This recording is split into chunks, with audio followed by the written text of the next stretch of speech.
Okay, so today we're going to dive into a story that really gets under your skin. It's called Préférence Nationale by the author Fatou Diome, and it asks a question that is as infuriating as it is important.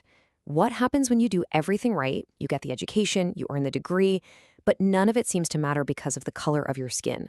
Right from the start, the story hits you with this single, absolute knockout of a sentence. It's absurd, it's kind of darkly funny, and it just immediately drops you into the narrator's reality, a world where the system literally makes more sense for a pet than it does for a person. And that's the real question here, isn't it? This isn't just some throwaway line. It's a perfect, almost painful illustration of a system that feels totally illogical, dehumanizing, and just deeply unfair. It sets the stage perfectly for the gauntlet she's about to run. So what is this Préférence Nationale, or national preference, that the story is named after? Well, on paper, it's a political policy that basically says jobs and other benefits should go to a country's citizens first. Now, to some people, that might sound reasonable, but this story is all about showing us how a rule like that actually plays out in the real world. And this is where it gets really interesting, because the narrator gives us this incredible metaphor. She calls it the termite effect. A law is just ink on a page, right? It's just words until ordinary people, the person behind the counter, the small business owner, start to enforce it with their own biases. Each little act of prejudice is like a single termite. Alone, it seems small, but together they build this massive, suffocating structure of exclusion. And we see this termite effect in action almost right away. Let's follow the narrator as she starts her job hunt, which brings her to her first test, an interview at a local bakery. She finds this simple ad, a sales job in a bakery. Seems basic enough. In fact, with a university degree, she is way overqualified, but hey, she needs to work. Nothing in this ad suggests she's anything but a perfect candidate. So she tells her French friend about it, and her friend is just horrified.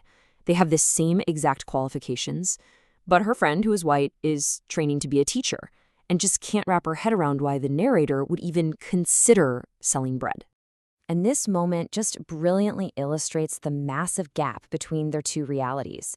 Her friend sees another graduate with a world of opportunity ahead of her. But the narrator, she understands the harsh truth. Her degree might be French, but in the eyes of way too many people, her brain isn't. Her friend lives in a world of potential. The narrator lives in a world of barriers. So, she goes to the bakery. The owner barely even looks at her qualifications. He just looks at her. And after a very short, tense conversation, he hits her with this. And you gotta understand, it's not a question, it's a dismissal. It has nothing to do with her skills and everything to do with where he thinks she belongs. But this is where the story's fire really ignites. She doesn't say any of this out loud, but her mind is just screaming it. Her internal monologue becomes this ferocious history lesson on colonialism, connecting his casual racism to centuries of exploitation, of France plundering Africa for its resources and using African people as cannon fodder in its wars. It's just a volcano of righteous, unspoken fury. So let's just break down this absurd contrast. On one side, you have a highly qualified, articulate applicant. On the other, the real reason for her rejection is this disgusting, racist quip the baker makes as she's leaving. He just didn't like chocolate in the flesh. Unbelievable. All right, let's move on to her second test, because if that first rejection was a straight-up punch to the gut, the next one is a different kind of wound. It's quieter. It's almost wrapped in politeness. This is what you'd call the polite face of bias. She finds another ad, this time for a French tutor. And look at this. A degree is essential. This seems tailor-made for her. It validates her entire education. This has to be the one, right? So she meets the mother, who works as a supermarket cashier. The woman looks at her degree, acknowledges her qualifications, and then delivers this absolutely devastating line. See how she wraps her prejudice in the language of concern for her child? The insult couldn't be clearer. A black woman, even with a French degree, is seen as fundamentally incapable of teaching the French language. After these two soul-crushing rejections, you can just feel the weight of it all, the humiliation, the injustice. But then, something shifts. The narrator decides she's done. She's done absorbing their poison. She stops internalizing all that hate and prepares to fight back, not with her fists, but with her sharpest weapon, her mind. And this is the moment of triumph. She turns back, looks that cashier dead in the eye, and delivers this absolutely surgical comeback. She uses the very intelligence the woman just dismissed to put her right back in her place.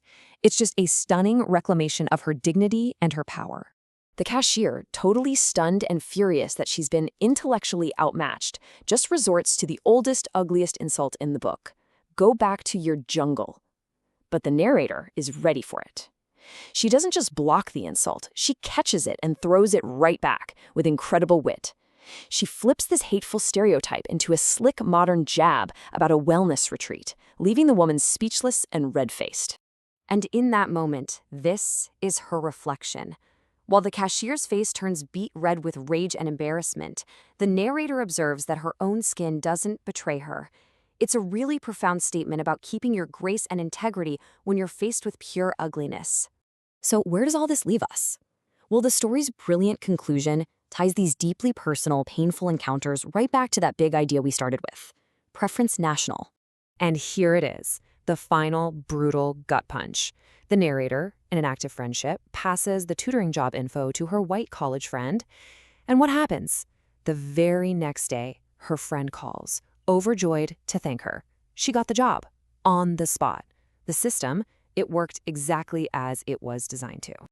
This slide just breaks down that brutal efficiency. Step 1, a policy of preference is created. Step 2, individuals, the baker, the cashier, act as those termites we talked about, using their own biases to enforce it. The result? A perfectly qualified immigrant is rejected, and the job goes to a citizen. The termite colony has done its work successfully. Which leaves us with this final, haunting question.